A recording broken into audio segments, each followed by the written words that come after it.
Welcome to McPlum, simple solutions served daily.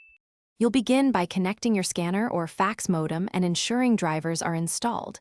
This avoids errors later. Once done, open, start, and type Windows Fax and Scan to launch the app. Make sure the device appears in the Device dropdown, then click New Scan. Choose a scanning profile so Windows applies sensible defaults. You're starting the actual task now. Select the scanner source and keep an eye on the preview area so you know what will be captured. Now you refine how the scan will look by choosing a profile, photo for rich color or document for crisp text, and setting DPI for clarity. You'll select color versus grayscale, pick file format like PDF or TIFF, and adjust the scan area using the preview so you don't waste space.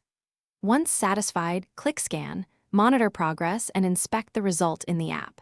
If you have multiple pages, you can add or repeat scans before saving, making sure each page finish by saving your scanned files to an organized folder with a clear name so you can find them later.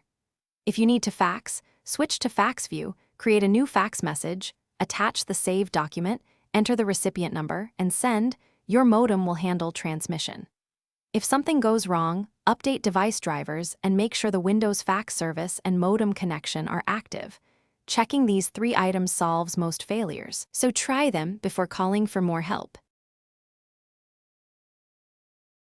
Thanks for watching. Stay juicy and subscribe.